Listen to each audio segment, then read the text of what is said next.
Hello everybody. I'd like to welcome you to the first economics seminar of the semester. The economics department has been running a series of seminars on various issues since in the last semester we've had highly esteemed visitors, speakers, including Professor Gerald and Professor John Weeks. And today we're extremely lucky and honored to have Professor Jerry Epstein as our guest speaker here. Jerry will be giving two seminars here, one today on the U.S. and Europe in crisis, and one next Wednesday at the same hour on central banking policy with the title of Central Banking After the Crisis, Does Inflation Targeting Have a Future? And again, next Friday, he's going to run a workshop with the running title of How Big is Too Big? Should the Financial Sector be Cut Down in Size? Before I introduce Jerry, I would like to acknowledge the support of TÜBİTAK Scientific and Human Resources Development Program in sponsoring all these events. And before I give the stage to Jerry, I'd like to briefly introduce him. He's a professor of economics and the founding co-director of the Political Economy Research Institute at the University of Massachusetts Amherst. He has a PhD in economics from Princeton University, and he's written on numerous issues, including financial regulation, alternative approaches to central banking for employment generation and poverty reduction, capital account management, capital flows, so on and so forth. He's worked with many UN organizations, including the United Nations Development Program, the International Labour Organization, and he worked on pro-poor macroeconomic policy and human development impact assessments of trade policies in Madagascar, South Africa, Ghana, Cambodia, Mongolia, and so on. He's also worked with UN DESA on developing alternatives to inflation targeting monetary policy. Most recently, his research has focused on impacts of financialization. He has a book on financialization and the world economy, and he is the editor or co-editor of many other volumes. I'm not going to go through all of them. But more recently he's been working, he's been the co-founder of SAFER, which is a group of economists and other analysts who've been involved in the debate over financial restructuring and reform in the United States. And he's currently writing a book on the social productivity of the financial sector, including how to measure it and how to improve it. I'm going to just give the stage to him, and we'll have about 45 minutes of a talk. He's going to have a talk about 45 minutes, and then we're going to have questions and discussions. Thank you.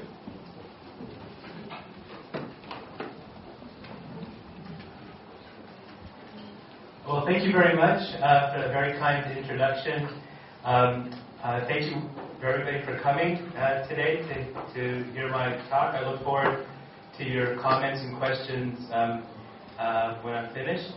And I want to thank Özgür Orhanzi for organizing this, for bringing me here and inviting me, and for all his hospitality. It's a great pleasure to see him here because he was a student at the University of Massachusetts where I teach, and I should tell you he was one of our very top students that we've had there in 35 years, so it's a real honor for me to be here with him again. And I also want to thank the Dean, Osman Zaim, for his support, and the Chair of the Economics Department, Sedat Aybar, for his support of my visit. And once again, it's an honor to be here, and thanks for coming. So, we're going to be talking about the crisis today. I know a lot more about the U.S. than I do about Europe. You know more about Europe than I do. But I will make some remarks talking about not only the crisis in the United States and whether there's a way out, but I'll also be talking about the crisis in Europe. A lot of my discussion is going to be about the financial aspects and the policy aspects of the crisis. And as I don't need to tell you that the crisis that began in the United States in 2007, 2008 is ongoing now, 5 years later, and is still threatening to become a global depression. A thesis of my talk, in some ways the main point of my talk, was that while the Great Depression of the 1930s was a depression at root caused by a social and economic model of liberalism, the idea of laissez-faire, that economic markets could organize themselves, and that collapsed in the 1920s. I think the roots of this crisis is in the neoliberalism, that is the return of a liberal view that free markets can organize themselves, that state regulation is relatively not only unimportant, but is actually harmful. And the roots of this crisis, I would argue, are in the neoliberalism that has dominated economic policy in the United States and much of Europe for the last 30 years. The deregulation of financial markets, the restructuring of finance has contributed greatly to this crisis. And it's also rooted, I would argue, in the enormous increase in inequality, in income and wealth in the U.S. and the United Kingdom, elsewhere in Europe. I'll present some data in just a bit. And the fact that U.S. and real wages stagnated for several decades. And this inequality and wage stagnation is both a cause and a consequence of the forces that led to the crisis. So we have to locate the financial crisis itself in very important trends in the labor market and the underlying philosophy of economic governance in the United States as well as in Europe. In the United States, for example, it's pretty clear that the bottom 90 to 99% of the income distribution has been losing out. This is the inspiration, of course, for the Occupy Wall Street movement in the U.S. and similar kinds of movements in Europe, talking about the 99% versus the 1%. Well, this is based on real data. If you look at this graph, I don't know if you can see it back there, but it shows the blue is the cumulative growth from 1946 to 1976, and the red is the cumulative growth from 1976 to 2007. And per capita national income almost doubled between 46 to 76 and not quite so much in the later period. But as you can see, the middle graphs here are the bottom 90% of the income distribution, and their incomes barely grew at all in the red period, the 76 to 2007, whereas the top 1%, whose incomes did not grow dramatically in the earlier period, have grown by almost threefold from 1976 to 2007. So the top 1% has gotten most of the gains of income in the United States for the last 30 years or so. This is another way to see these data. This is taken from Saez and Piketty, the economists from France and the United States who developed a lot of these data. The U.S. income share of the top 1% from 1913 to 2006. And the first peak is 1929, just before the Great Depression of the 1930s. The initial period of liberalism that I talked about allowed for an enormous increase in the income share of the top 1%, about almost 25%. Then during the Depression and the Second World War, the income share fell dramatically. And now, before the crisis of 2007, 2008, here it's gone back up to the levels just prior to the Great Depression. This shows a similar kind of graph, but this time the green line in the bottom shows the average income of the bottom 9%.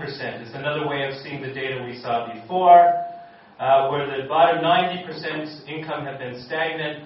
The top 1% has gone up dramatically since 1980 or so. A lot changed around 1980, and that was when Ronald Reagan came to power in the United States, Paul Volcker became the head of the U.S. Central Bank, and Margaret Thatcher was elected in Great Britain. And this, in 1980, was the beginning of the big push towards neoliberalism. This looks at the same kind of data, the income share of the top 1% in comparative perspective. And you'll see on the left-hand side, we have the United States, United Kingdom, and Canada, the Anglo-Saxon countries. And in all those countries, you see this U-shaped graph where income was very unequally distributed just before the Great Depression, became more equal during the 30s, 40s, and so-called golden age of capitalism, 1950 to 1980. Then around 1980, it started turning around.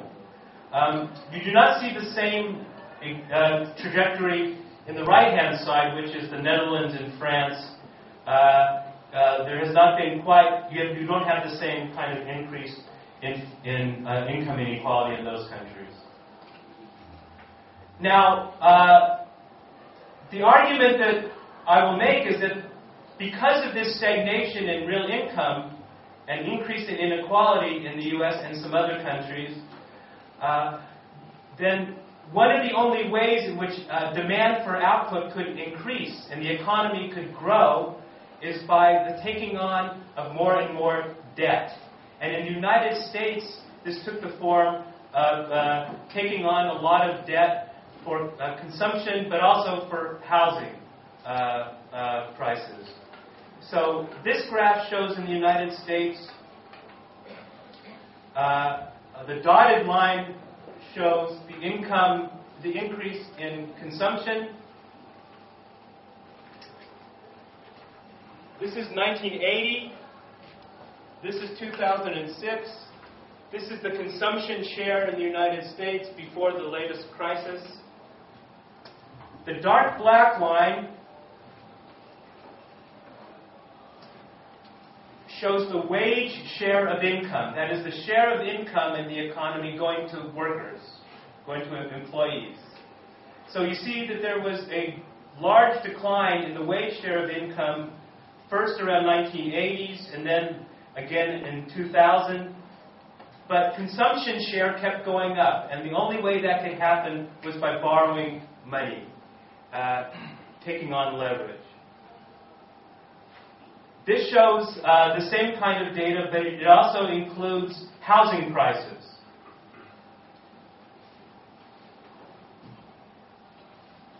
This dark graph is the housing price increase. There was a housing bubble in the United States. The dotted line shows the increase in debt taken on by households.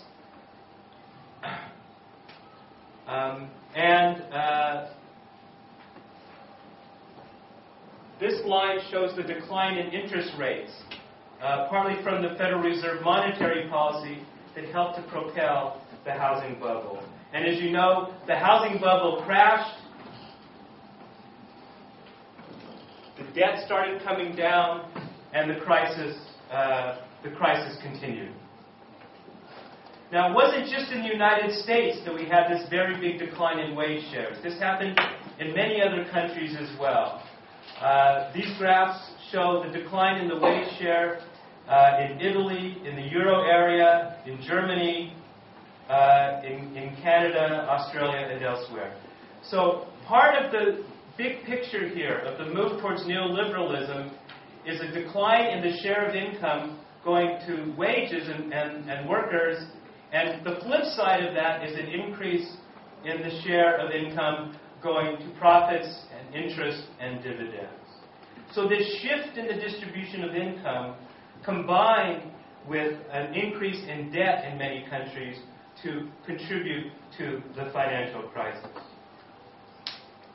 In this context, we had a debt-led or finance-led economic expansion in the United States and elsewhere as a major engine for economic growth. And this was facilitated by financial deregulation, motivated by this neoliberal idea, as well as the power of financial sectors in many economies. And this helped to lead to a credit expansion that contributed to the debt expansion, the asset bubble expansion, which then came crashing down. In Europe, you had similar processes. They weren't identical. Part of the issue was that in order to join the European Union, countries had to liberalize their financial sectors. They had to get rid of their capital controls. And this contributed to a financial deregulation, a flow of capital from one country to another that ended up on banks' balance sheets and have now contributed to the financial crisis here in Europe. Now, what has been the response of governments in the U.S. and Europe to this crisis? In many ways, it's becoming less and less able to effectively deal with it. And I can describe kind of a evolution in the response of governments to the crisis. It starts off with what some people call a Minsky moment, named after the American economist Hyman Minsky, who really described these kinds of debt-led financial bubbles that have taken over many of our economies. At the beginning of the crisis in 2007, 2008, with the Lehman bankruptcy in the United States, the press were saying, we've rediscovered this economist, Hyman Minsky, who described this kind of debt crisis. So we're in a Minsky moment, and what did Hyman Minsky say we should do? Well, central banks should come in, act as lenders of last resort, bail out the banks, and this can help keep the economy going. So we had the Minsky moment. Then following on the Minsky moment, we had a Keynes moment, when the government in the United States, European governments, even the IMF was pushing for fiscal expansion to try to keep the economies going. We also had a massive fiscal expansion in China to help Asia keep growing. But that dissipated. That moment petered out. And then we went to what I call the Kindleberger moment. Charles Kindleberger was an economic historian from MIT. Originally he was Austrian. And he wrote a very important book called The World in Depression, about the Great Depression of the 1930s. And he's most famous in that book for arguing that the Depression was fundamentally caused by a shift in global power from Great Britain, that was orchestrating and managing the world economy, and they lost power as a result of the First World War, and they could no longer manage the world economy. And there was a shift to the United States, the rising economy, and the United States was not willing to take on the responsibility for managing the world economy. And so in that interstices, in that gap between Britain's fall and the United States not being willing to take on responsibility, we found the Great Depression. That was Kindleberger's major argument in that book that most people remember. But there was a second argument that was very important and most people forget. The second argument was, when the Depression hit, the governments in Europe and the United States and elsewhere did not pursue sufficient expansionary policy to bring the economy out of the Depression. Initially, they tried to maintain the gold standard. They raised interest rates. They even cut government expenditure. And what happened? He says this led to political disintegration. That after the crisis got worse and worse and there was no solution, then governments in European countries, even in the United States, disintegrated. They could no longer reach a cohesive approach to dealing with the crisis. And it was this political disintegration that caused paralysis and prevented a solution.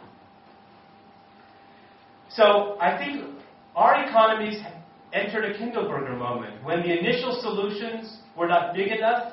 The stimulus program in the United States was not large enough. In Europe, not large enough, etc. And so we started having political crises in one country after another. And that's what we face in the United States now. The divide between the Republicans and the Democrats is so significant that the U.S. government is completely paralyzed. It's not able to do anything. And this kind of paralysis might continue for a number of years to come. And the same is true here in Europe, unfortunately. And now the question is, are we really kind of moving to what I call a Marx moment, where the attempt by the forces of austerity, the forces of the right, the forces of reaction, to turn back the clock to the 19th century and impose austerity on workers and the economy and young people, will the workers and the young people fight back sufficiently enough that there will actually be a struggle over the future of economic policy in the United States and Europe? We're seeing some signs of this in the United States with the Occupy Wall Street movement. We've seen some signs here in Europe with the various movements around. It's still too early to say whether we're just going to see austerity or disintegration, or whether there'll be an alternative approach to policy with some political force being proposed. Now, out of all of this, regulators on both sides of the Atlantic have been discussing financial reform. But this too has stalled, just as the political system has become paralyzed. In the U.S., we had the Dodd-Frank Financial Reform Act, but its implementation is not going forward very quickly. Yesterday was the end of the comment period for the so-called Volcker Rule, this idea in the United States Financial Reform Act that's supposed to take proprietary trading out of banks. And there has been an enormous fight financed by the financial sector to try to completely destroy the Volcker Rule so that they can continue to engage in their proprietary trading. It's interesting that there were thousands of pages of comments sent to the U.S. government about the Volcker Rule. Most of it came from the financial sector. One law firm hired by the big investment banks sent in, I think, more than 1,000 pages of comments. But interestingly, there was also a 300-page comment written by members of Occupy Wall Street who studied the Volcker Rule, which is very technical, very complicated, very difficult. And they wrote a fabulous comment that was technically very smart, very interesting, in support of the Volcker Rule. So this is what I mean, that there's activity on the other side happening now that is hopeful. In Europe, there's also been discussions of financial reform that they've been sidetracked by the financial crisis here, the sovereign debt crisis here in Europe. So this is kind of an overview, I think, of where we are at. I'm going to spend some time the next half hour or so going into some more detail about these points. I'm going to first talk about the financial deregulation, its impact on the structure of the financial sector, talk about the new business model of banking and how this contributed to the crisis, and then I'll talk about what the response has been in terms of fiscal policy, monetary policy, regulatory policy, and finish with some ideas about whether there are some ways to exit the crisis. let's start with regulation. The precipitating cause of the crisis in the context of this big change in income distribution and neoliberalism was the lightly regulated financial sector in the United States. Alan Greenspan, the head of the Federal Reserve, was especially committed to financial deregulation because he believed in laissez-faire. He was a disciple of Ayn Rand, a libertarian who did not believe in government regulation. So here we have the major regulator in the United States of finance who did not believe in financial regulation. Now, this deregulation of finance led to financialized capitalism, a devastating dynamic of deregulation, financial innovation, bubbles and crashes, and then a bailout of the financial sector that would just leave the cycle going again and again to higher and higher levels. So we've had many crises in the last 35 years. This is taken from some IMF data. It's the number of banking crises, currency crises, and debt crises from 1970 to 2005. And as you can see, the number of crises in the world go up and down, but since that period, up and down, many crises, they come down, they go up. At each stage, after a crisis, the government came in and bailed out the banks. Instead of regulating the banking system more, they tended to liberalize more. And this led to even more financial crises. This is a longer-term perspective from 1900 to 2008. And this is the proportion of countries with banking crises from 1900 to 2008, weighted by their share of world income. That's the Great Depression, when 40% of the world's countries had banking crises.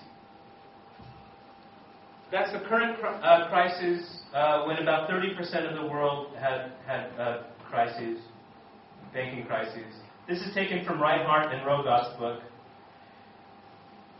There's one main point I want you to see from this, that there was one period where we had almost no banking crises.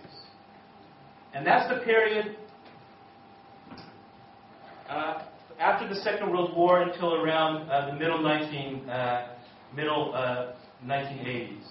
During that period, we had almost no banking crises. Why? Well, one of the reasons is because there was almost no international capital flows during most of that period. The international financial system had been closed down during the War and Depression. Another is that many banks were very liquid. They had a lot of government securities on their banking balance sheets, and in those days, those government securities were safe. So this gave them a lot of liquidity. But a major reason, on top of that, is that financial systems were very highly regulated. In the United States, in Europe, in the United States we had the Glass-Steagall system. In Europe, you had many strong restrictions on what finance could do. Finance could not engage in a lot of the risky endeavors that they did after 1980, which led to the crisis again. Now, this dynamic of deregulation and bailout has led to the excessive expansion of the financial sector. This is the total financial assets as a percentage of GDP in the United States. It's fairly stable until 1980. Around 1980, started to explode to well above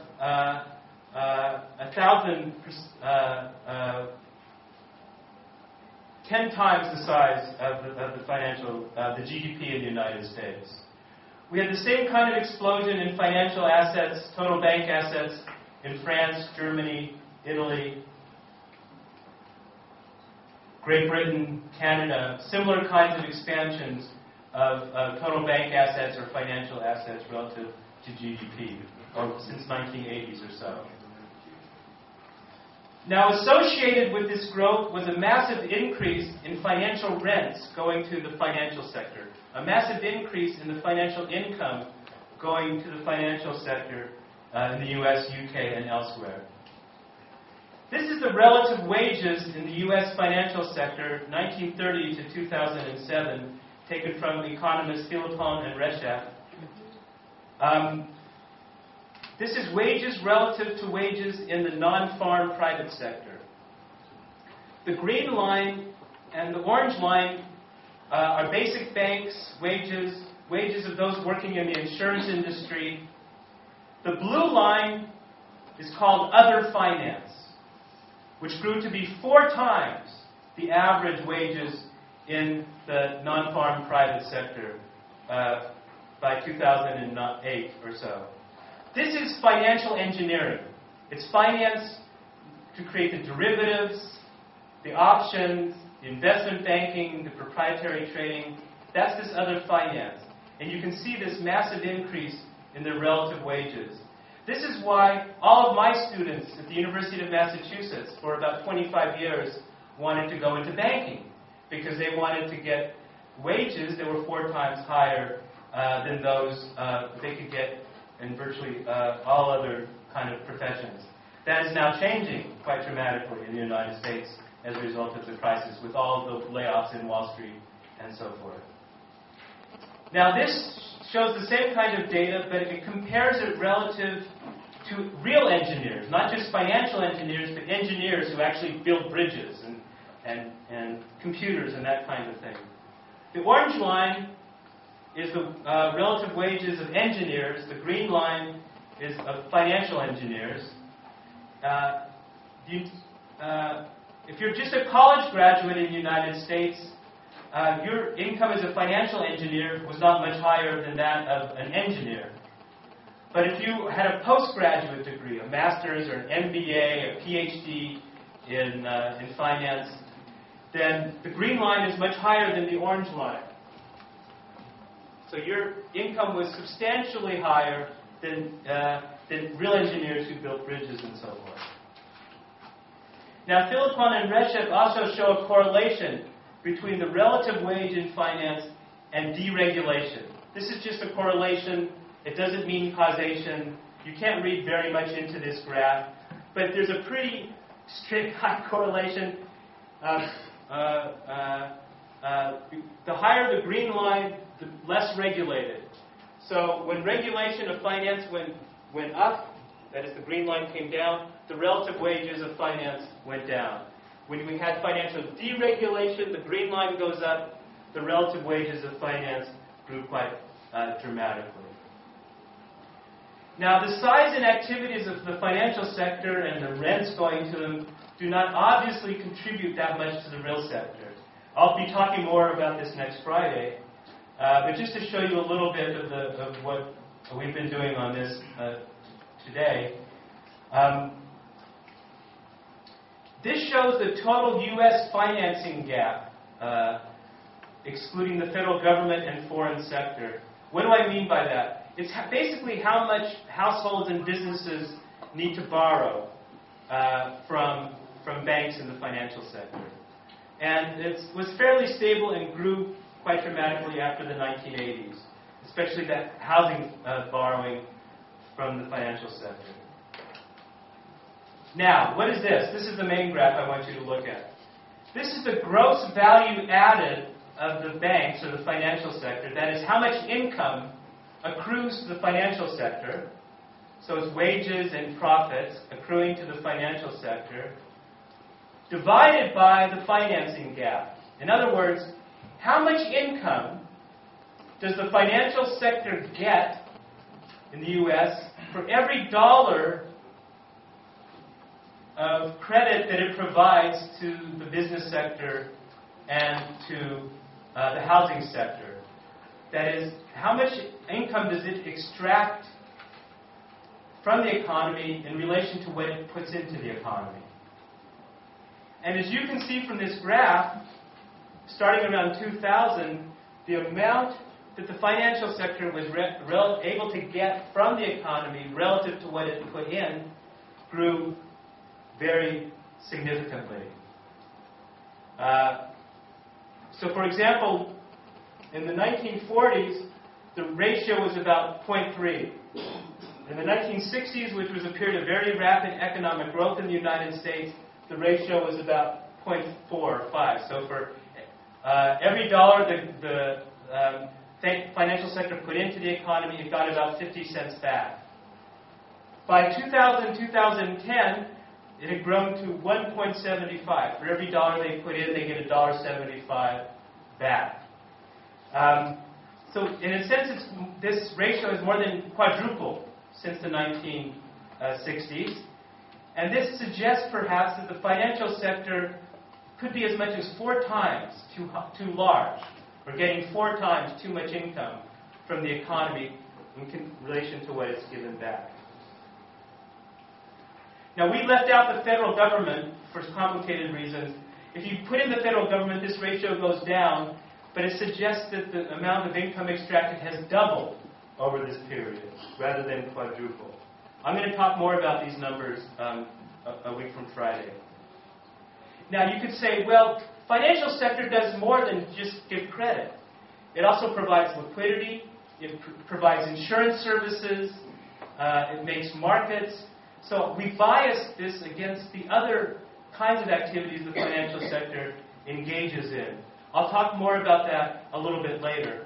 But I think these kinds of contributions of the financial sector are highly overestimated. So what is the cost of this crisis that has led from this overexpansion of finance? Andrew Haldane of the Bank of England has estimated that when we add up all the costs of the crisis, it could be anywhere from $60 to $200 trillion. That's trillion, not billion. So he came up with these numbers actually even before the European crisis got so serious. Now, one of the problems that we had, why did we liberalize financial markets so much? Why did we allow financial markets to grow so much? Part of the reason is that it was justified by mainstream macroeconomic and finance theory. That's what I want to talk about now.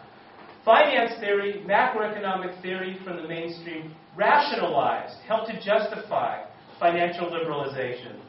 And it did so, I think, in a way that's not valid.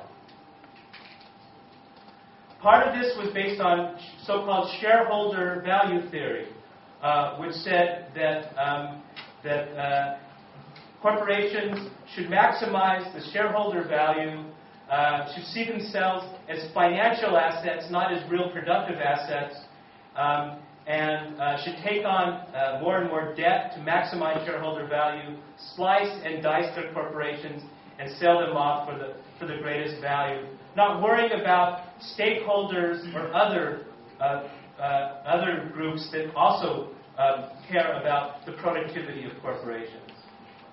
I won't have time to talk a lot about shareholder value, but that was an important theory that led to this. These kinds of theories were undergirded by efficient markets theory, and I'll talk a little bit now about that. Efficient markets theory is the basis for much of finance theory that you've learned, perhaps in your courses, and in many courses around the university all over the world. Efficient markets theory says that markets would price assets to reflect their true risks and rates of return so that the free market could safely and efficiently govern the production, buying, and selling of financial assets. Government intervention is not only unnecessary, but it is inefficient. Now, the assumptions of this theory are clearly wrong. The assumptions are agents have perfect information, they have rational expectations of future events, they know what's going to happen in the future, except with some random risk described by a normal distribution, a Gaussian distribution. There's perfect liquidity in markets, so if they don't like the asset they have, they can easily sell it for its full value. Arbitrage costs are negligible, so that if asset prices go away from their true values, some smart undergraduates can borrow $1 trillion lira and bet against the bubble and make sure that it goes back down to its equilibrium level. There's a perfect supply of arbitrage credit, so any of you who see a bubble forming and know that it's going to crash, you can borrow the money and you can drive the value of the asset back down to its equilibrium level, and you can get very rich in the process. But in fact, liquidity is not perfect. We know that it dried up when the crisis hit. We know that people cannot forecast the future, even up to a Gaussian distribution, because we know that the bubble, the housing bubble and other asset bubbles went up and up and up and then crashed, leaving people with devastated portfolios. We know that our theories cannot understand the true underlying value of financial assets. So we know the assumptions are wrong. They're unrealistic. But financial theory had an answer to that. They said it doesn't matter if the assumptions are unrealistic. Milton Friedman, in his famous essay, Positive Economics, said, the realism of the assumptions don't matter. All that matters is if we can test the implications, and we can show that the implications are true. So we don't care if the assumptions are unrealistic. And in this work, I'm building a lot on my colleague's work, Jim Crotty, who I think will be coming here in the spring to give you some lectures, and perhaps he'll talk in more detail about this. The problem is efficiency cannot be tested as part of these models. Why? Because to test efficiency, you have to also test other kinds of assumptions, like rational expectations, the existence of perfect liquidity. So there's no test of this theory that's actually adequate. So in fact, you cannot test this theory. So you have to then base your analysis on theories that have more realistic assumptions about how markets work, such as the theories developed by Keynes, Minsky, and other theorists. Realistic assumptions about financial markets are crucial. And I think it's on that basis that we can understand these bubbles and crises, not by using efficient markets theory, rational expectation, and much of finance theory that assumes those exist. Now, this financial deregulation led to a new financial architecture that was highly flawed. It was based on this originate and distribute model of deregulated finance, where you could gather up financial securities, package them, and securitize them and sell them off, thinking that somehow that would diversify risk in the economy. But as Keynes said, you cannot diversify risk for the economy as a whole. The risk has to be held somewhere in the economy. And so this was an illusion that by diversifying and securitizing, these securities, that we were eliminating risk from the system. Flaw number one. There were 5 flaws to this system. 1, asymmetric and perverse incentives that led virtually all actors to take excessive risk. So bankers made a lot of money by securitizing and selling off these products. Credit rating agencies made money by giving them AAA credit ratings. But when the system crashed, the government came in and bailed out the system so that the bankers did not have to pay the price. Even the credit rating agencies have still not had to pay the price. There was a regulatory framework that was lax and ignored the growth of the shadow banking system. Hedge funds, equity funds, even investment banks themselves were not regulated. There were financial innovations like securitization, credit default swaps, derivatives, that led to opaque and securities that nobody understood. They were placed on off-balance sheet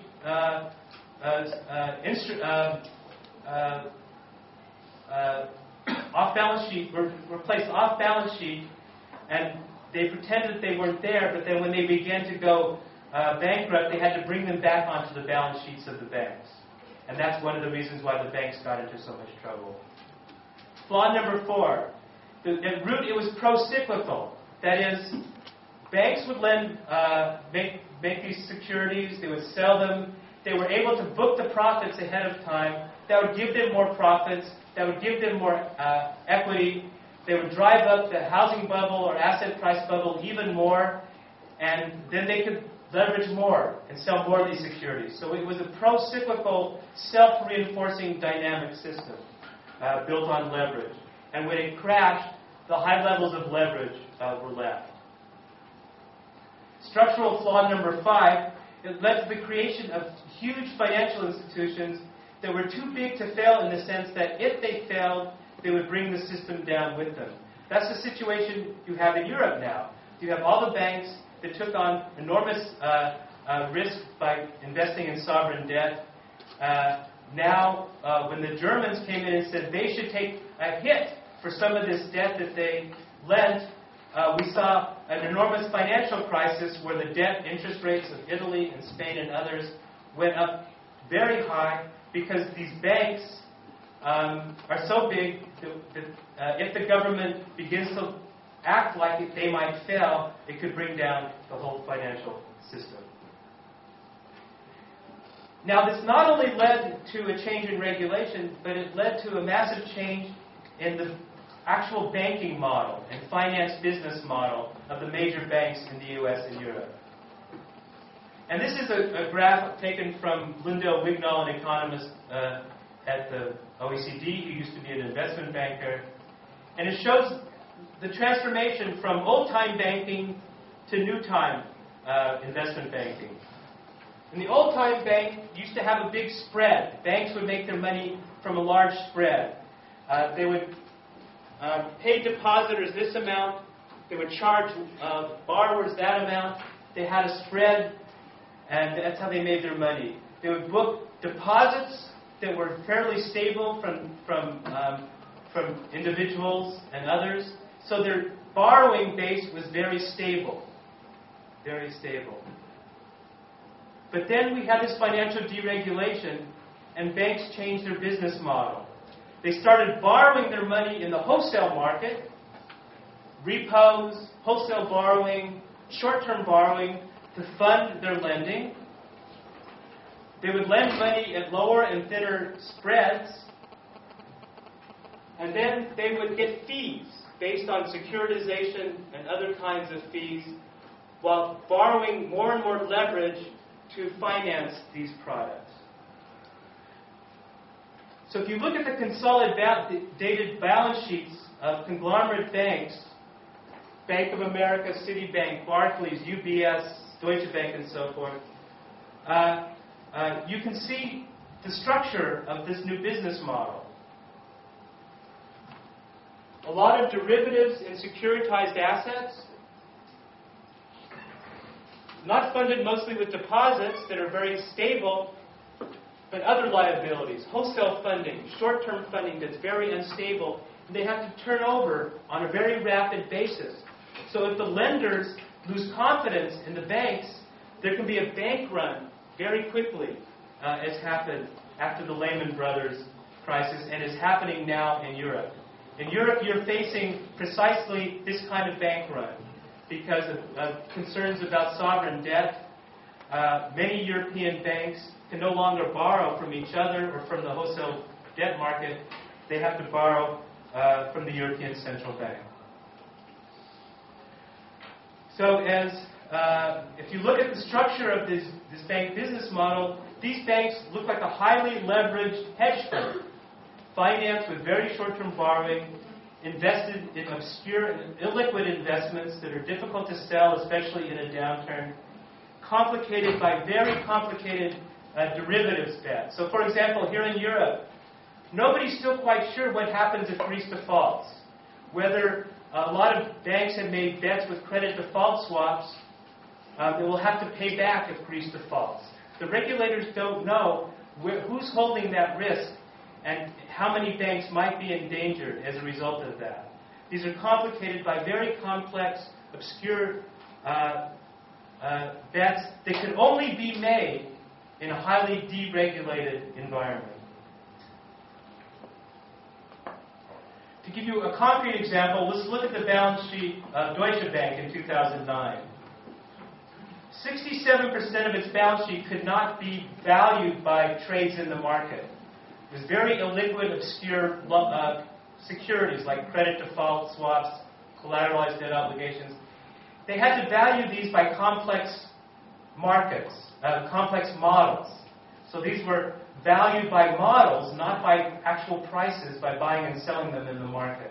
And these models were highly flawed because they assumed efficient markets and for many other reasons related to the problems with finance theory I talked about before. Only 15% of their balance sheet do they lend to businesses and households. They raised about 21% through only about 21% through deposits and 8% through loans. The rest were short-term borrowing. About 50% of its balance sheet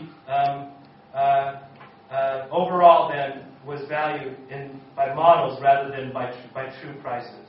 So when the crisis hit, these were very illiquid assets, and nobody knew how much they were worth. So in that case, nobody wanted to lend them money, and they had a run on the bank, just like in the 1930s. The problem is the government acts as a guarantor and bailout for all of this highly leveraged, risky investment. And this government support is very important. So what this graph shows the credit ratings that large banks would get without government support and the credit ratings that they get because of government support. This is Moody's, Fitch, Moody's and Fitch in 2007, Moody's and Fitch in 2011. The credit ratings without government support are here. They get moved up a notch 2 or 3 or 4 points because everybody assumes the government will bail these banks out. This is a problem. It's a problem because what it does, it allows these banks to borrow money more cheaply than banks that do not have guarantees. So they're able to borrow money more cheaply.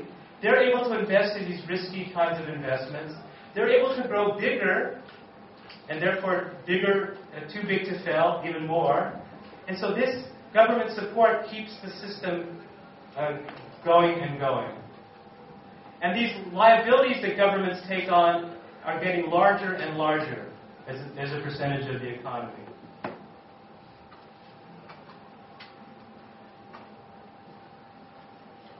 Now, I'm going to skip to talk about this vicious circle that gets created by this process. We have these depressed assets on the bank's balance sheet. We have the speculative attack by investors that was facilitated by these liberalized financial markets. Then you have the rising contingent liabilities on government's balance sheets, so governments get more and more liabilities and debt to bail out these banks. And then the governments have pressure for austerity, cut back on government expenditure, which leads to a recession, which then worsens the prospects for the banks and keeps this whole cycle, vicious cycle going. How can we exit from the crisis then? Well, clearly we need more financial regulation to break this kind of liberalized cycle. And there are other tools we need to implement as well. Fiscal policy, monetary policy, industrial policy, and restructuring. I'm almost out of time, so I'm going to talk just very briefly about each of these. With financial regulation, we need to break this cycle somehow. One of the ways is to limit speculation. But we need more restructuring than just that. Limit to stabilizing short-term speculation by financial traders. Limit destructive risk-taking by large financial firms by engaging in more financial regulation. Leverage ceilings, more capital requirements, restrictions on what banks can do. And we need to reorient financial institutions so that they act more in the interest of the real economy and less just trying to inflate financial bubbles and increase financial risk. So what are some ways to do this? A financial transactions tax will go some way towards limiting speculation. This has been proposed by the French and the Germans. There's some bills in the Congress in the U.S. for a financial transactions tax. requiring all forms of derivatives to shift to organized exchanges so they're more opaque and less obscure, restrict short-term financial trading strategies, including some of the most risky ones like naked short selling. We might want to split large financial conglomerates through mandatory separation of commercial and investment banking, ring-fencing some of the riskier activities like they're doing in England, the Volcker Rule to end proprietary trading, phase out government guarantees by having a system of letting banks fail rather than constantly bailing them out, and so forth. The key thing is to reorient the financial institutions more towards the real economy and less towards purely financial projects. So that's financial regulation. On the fiscal side, we have to move away from austerity, which is leading to a kind of debt trap for the European economy as well as the U.S. economy. We're repeating the terrible history that I talked about that Kindleberger described. When we have a depression, there's more austerity. It leads to further depression and more financial crisis and political disintegration.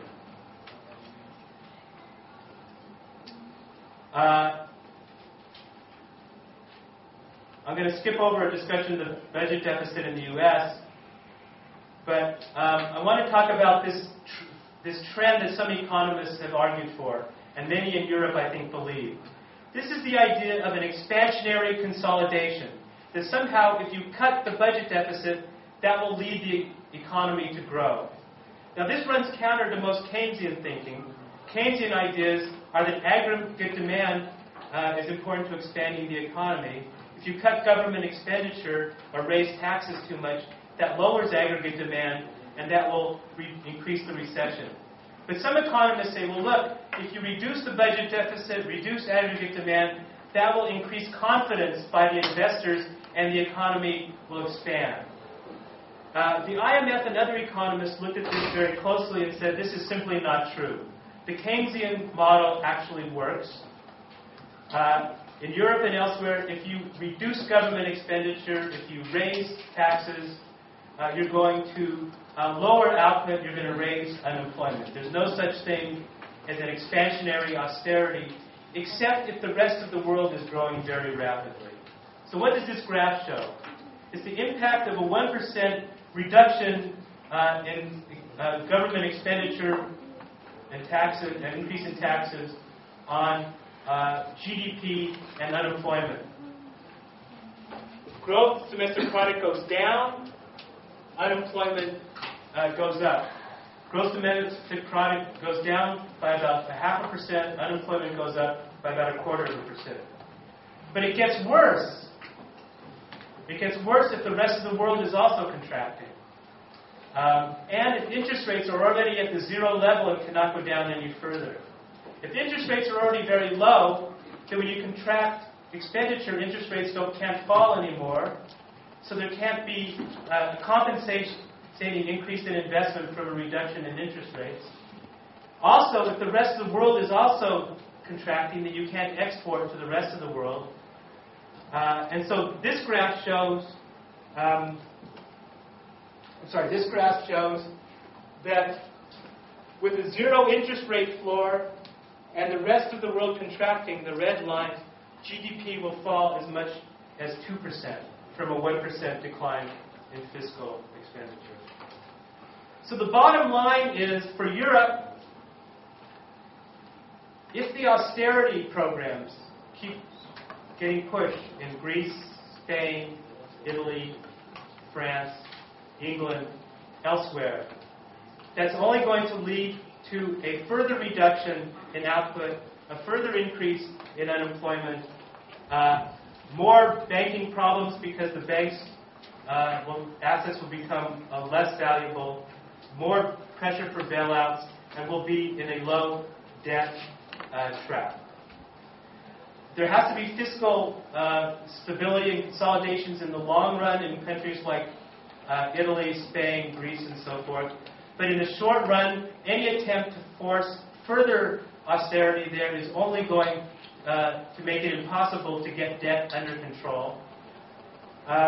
We need a coordinated global expansion, not just in Europe, but also in the United States, which means that the Obama administration has to take a stronger push towards more fiscal expansion rather than fiscal contraction. But this has to take the form of real investments that will help deal with real problems in the economy, including infrastructure investment in green transformation to a greener future in the United States.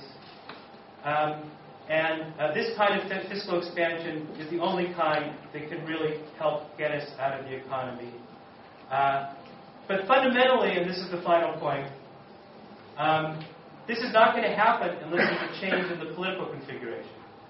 In the United States, the political system is paralyzed because the power of finance is so strong. Finance was bailed out as a result of the crisis, and politically that's allowed them to remain very strong to fight against any kind of financial change. There are forces, Occupy Wall Street, labor unions, and so forth, who are trying to change the ratio of power, but they're very weak. Here in Europe, forces of austerity are gaining ascendancy, so the forces opposed to austerity have to mobilize and increase their power. How that's going to happen is a country-by-country, community-by-community proposition, but unless that happens, I'm afraid there is no exit from this crisis, except for possibly a very dangerous one. Thank you very much.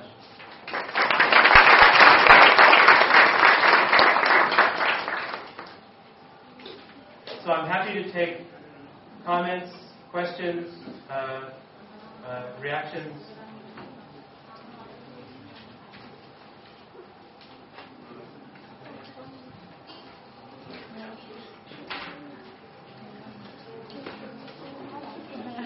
Yes. Thank you very much for your presentation. I want to ask, when talking about the crisis, you first talked about the deterioration of income inequality, and then you also talked about financial deregulation.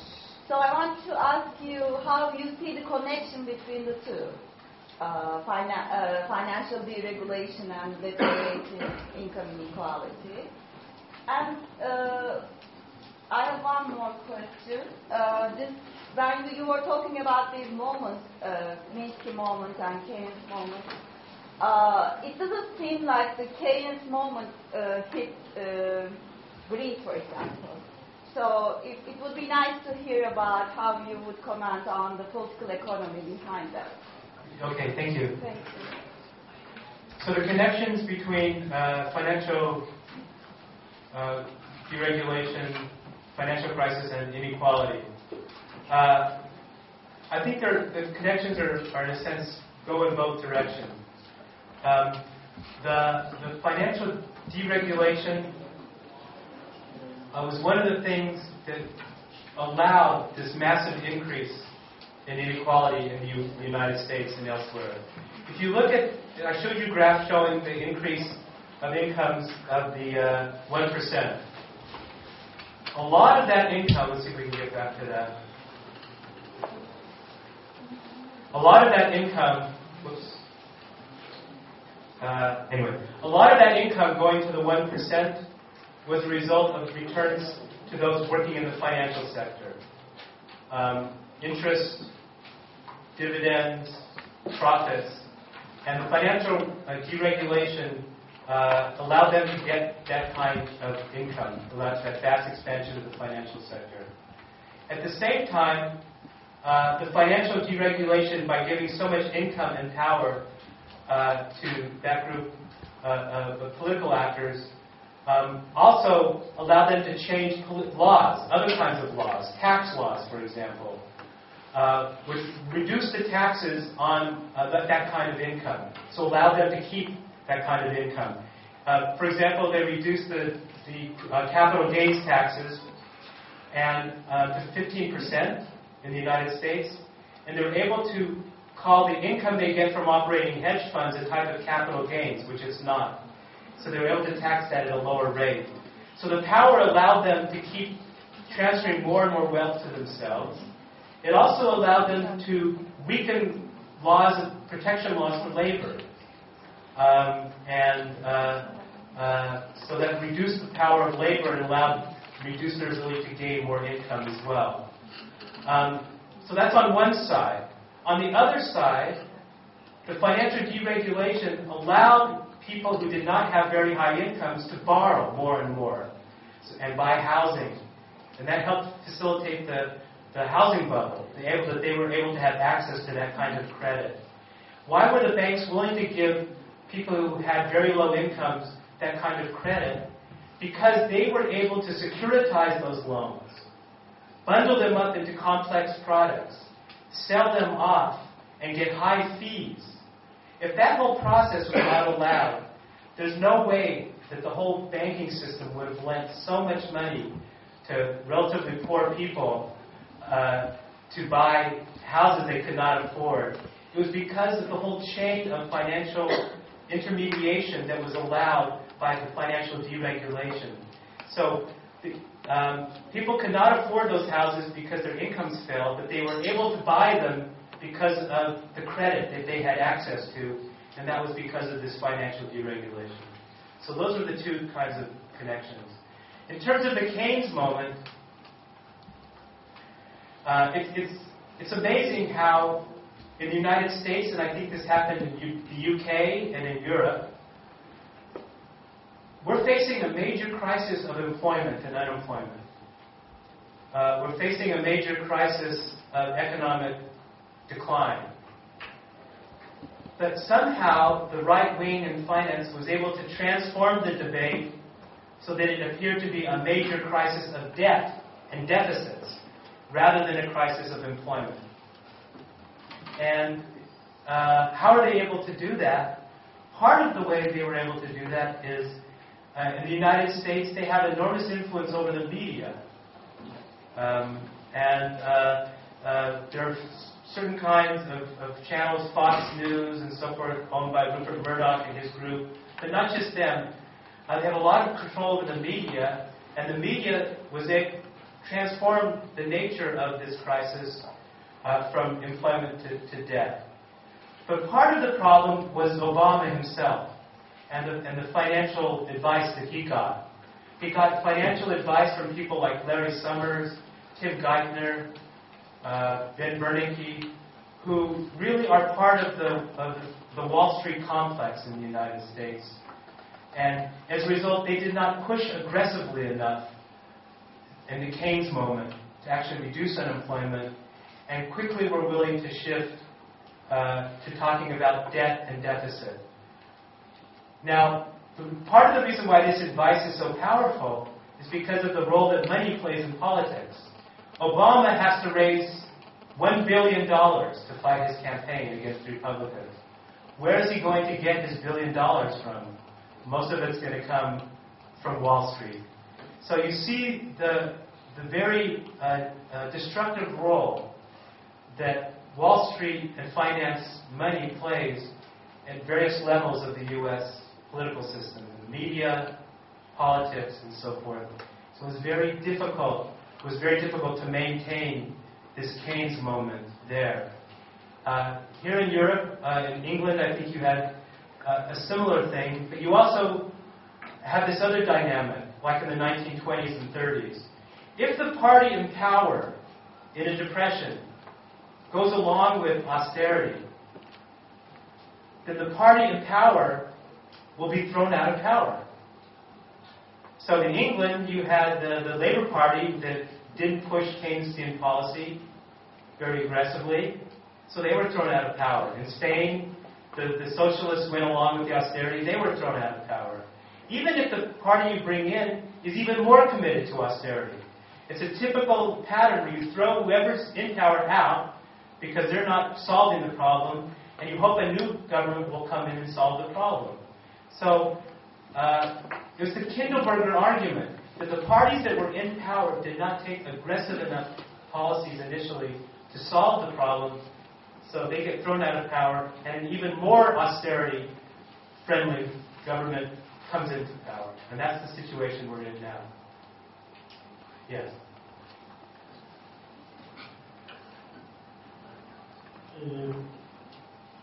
My name is İsmet Altun. I'm only a student in the university. Firstly, thank you for your comment, and I'm sorry for my English. I'm sorry for my Turkish. You told us financial crisis, mostly to use numbers, graph, demand, supply, ratio, etc. I'm sorry, but I don't believe that mathematical things, theory, because let me give you an example. I read a book about 2 years ago. There was a passage about Richard Butler. You say rational. He was a religious rationalist. He says that a poor man might not rightfully borrow if he knew that he could not repay. Under such circumstances, borrowing is cheating. Let's take things developedly. Banks give more risky credit to people. I don't want to use households. I want to use community or people.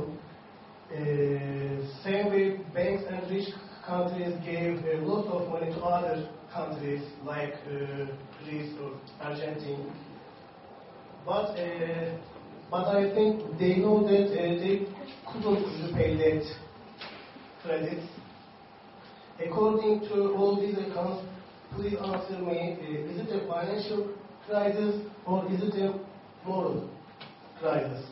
Lots of people say financial estimates fall down, but I think we can say morals or ethics fall down. Is it a financial crisis or a moral crisis? Very good question. I think the seminar name is not a financial crisis. I think it's about moral crisis. Okay. So certainly we're experiencing a moral crisis, for sure. When the people who are organizing some of our major financial institutions and other economic institutions engage in fraudulent behavior, as we know that many banks in the United States did. A lot has come out from the various inquiries and so forth about this. Clearly there's a lack of morals in the top leadership of some of our financial institutions. Not all finance, though, necessarily undermines morals. Not all finance is necessarily immoral. If you look at the history of economic development and economic growth through many periods of our economy and economies in many countries, finance actually operated quite well to help develop communities, help develop economies, and so forth. So I don't think it's something inherent in finance. I don't think it's something inherent in borrowing and lending. But clearly, if you allow the finance to become unhinged from the real moral structure, the real economy, and take on a life of its own, the way that it has in the more recent period, it can also help to undermine morals by expanding on the role of greed and lack of concern with other values, such as the community. So I agree with you, there's also a moral crisis. But I don't think I agree with an implicit point that you made, that finance is necessarily immoral. Can we take another question? Yes.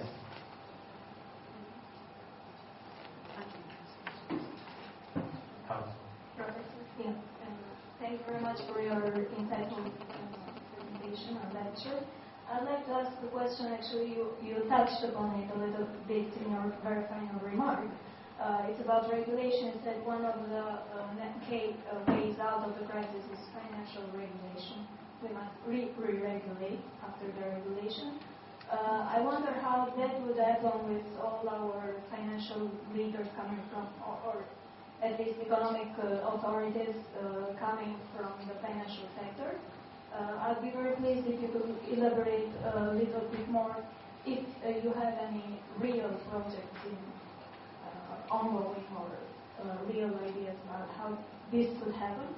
And secondly, you also mentioned reorientation of financial sector towards the real sector. That would also, I totally agree, and I'd also be grateful if you could elaborate on this issue a bit more. How would it happen practically? Thank you. Two very good questions. It's interesting to contrast. The first is, how can we expect more financial regulation of the right type when so many of the financial regulators are in what we call a revolving door with the financial sector? They move in and out of the financial sector. Well, it's interesting to contrast the current period from the 1930s. In the 1930s, when the financial system collapsed and brought down or helped to contribute to the Great Depression, there was a re-regulation of the financial sector, and it largely came from a coalition between forces from labor movements and social forces connected to labor, but also industrial capitalists. That is, the owners of large industrial companies in the U.S. and in Europe and elsewhere, who saw that the financial sector was an element of instability and that it needed to be regulated if their businesses were going to prosper and were going to grow. And that was very important because, of course, industry was very powerful. But this time around, there seems to be, I think Professor Organzi has written about this, more of a blend between finance and industry. So we're not seeing as many calls for re-regulation coming from the powerful industrial capitalists as we did in the 1930s. So that leaves other forces, to try to push for more regulation. And those forces do exist. In the United States, we have some prominent people who are dissatisfied with finance, like Paul Volcker and George Soros, and prominent economists like Joseph Stiglitz and Paul Krugman and others, who are speaking out more loudly about this. We have political movements, Occupy Wall Street, other movements in the United States who are pushing for more regulation. At the state and local level, we have some politicians who realize that people are very angry at the financial sector, and they're beginning to build their political careers on more regulation of finance. So the longer the recession or depression continues, and the more angry people get against finance, I think the more we're going to see a coalition of more political forces who are going to push more and more for re-regulation and restructuring of finance. So right now I agree with you, but I think I see forces moving that are going to perhaps change the balance. Whether they'll move quickly enough to prevent a catastrophe, I don't know. But I see movement in the United States, at least, and in some places in Europe.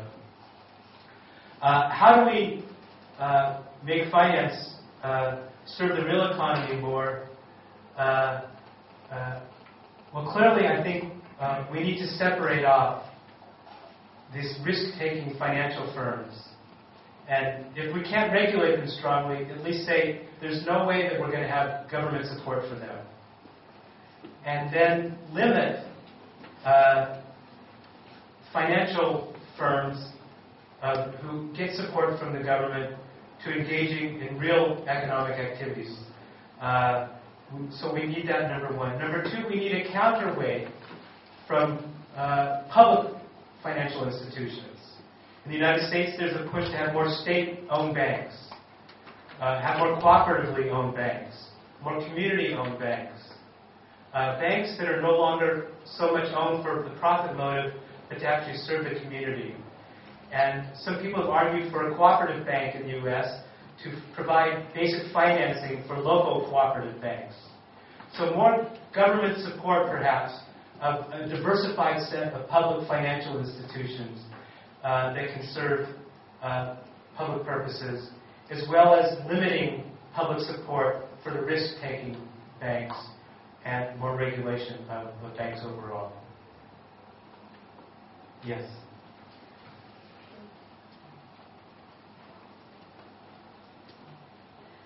Thanks very much for the speech. I've got a basic question, actually. I wonder how you would distinguish between an economic crisis and a financial crisis. If you would, what are the criteria to call a turmoil as an economic crisis or financial crisis? I'm asking that because sometimes, even during this global crisis, sometimes some countries don't like to be having a financial crisis. I wonder how you would distinguish between those two terms or two realities. Thank you. Well, I think generally speaking, when a crisis just is contained within the financial sector, so there might be bankruptcies and interest rates might have to spike up, possibly bank runs, but it's just limited, to the financial sector, then we can easily say, well, that's only a financial crisis. But when that begins to spill over from the financial sector into the real economy and reduce investment, reduce economic growth, increase unemployment, then normally we would say that has become an economic crisis. Now you can have economic crises without financial crises. Often we can have a serious economic problem caused by a famine or a drop-off in our export markets or something else. It's very difficult to have a severe financial crisis without it spilling over into the real economy. Most severe financial crises do end up affecting the real economy and ultimately generate an economic crisis. Now, there's been a lot of discussion about the word crisis. Okay, so I distinguish between financial versus economic. What is a crisis? Well, economists tend to think something that's causing serious economic problems, high unemployment, bankruptcy, and so forth. I think political scientists and sociologists and others might use the term crisis more broadly to mean a real undermining of institutions, political institutions, social institutions, the family, the government, and that kind of thing. I think what we're seeing now is that the financial crisis spilled over to the real economy, leading to an economic crisis, and now we're seeing it spreading to a broader type of crisis, where we are seeing a broader crisis of our governing institutions, our social institutions, and so forth. So I think we don't always see that. We don't always see that the economic and financial crisis is so severe that it really begins to undermine basic institutions. But I think we are now starting to see that in this case. Thank you very much, Jerry. Looking at your presentation, while we are flipping through these slides, it seems like there are hundreds of them. So probably you have a well-thought answer to whatever I'm going to ask. Don't count it. I'm going to make one comment. Yes. First, when you are talking about these moments, you might upset some of the anarchists by calling that moment a Marxist moment. Because anarchists might say, actually, it is not a Marxist moment. If it was, it would be an organized working class around well-defined policies and so on and so forth, with the vanguard party. And Marxists would, take over. So if it is, it must be an anarchist moment. So which anarchist should I name it after? That's a good point. Just name it as an anarchist because the Waldman would be one of them. Or Bakunin moment. Bakunin moment, okay. Hence, this is one comment I wanted to make. Of course, the literature we read and contributes a lot to our understanding of financialization and how capitalism is evolving, with finance coming to the fore, is an important aspect of this modern contemporary capitalism and the way in which it influences capital accumulation. One of the things you did not mention, though, is the capital accumulation is happening, but this is happening, yes, within the last 30 years. It's happening with a rather globalizing world, or production becoming more globalized in its nature. I don't like the term globalization, since I interpret financialization, globalization with an F. But if, for instance, this kind of change and transformation of production did not take place, financialization will be a very, very difficult process in the United States, and probably its sustainability came to an end. When I say the transformation of production, I refer to transformation of production in terms of employing or turning peasants into wage laborers across the globe, starting with China and India. Basically, underneath this kind of capital accumulation and its problems would be coming from this type of globalization of production. But your emphasis has been on the United States and Europe, so probably this is another thing that you might upset people, and you might be blamed or you might be accused of being too US and Europe centric in evaluating world capitalism today. Okay. These are my comments. Yeah, thank you very much. I think the idea of the anarchist movement is a good one because, as I tried to say, though maybe I didn't say clearly, the question of whether we are entering or will enter a Marx movement, and I think right now there is not sufficiently organized opposition to the austerity and reaction. It's more of a kind of disorganized, perhaps even partly anarchist reaction. So I'll have to add that to my talk as kind of that Bakunin moment. I like that. Yes, there is a very important story.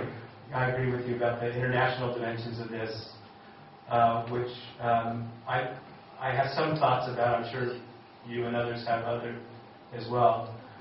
And there are just 2 points about the key aspects of that to this story. When I put back on the graph the drop of the wage share in the United States, in Europe, and many other countries. And one important question is, what can account for this massive decline in the wage share in these countries?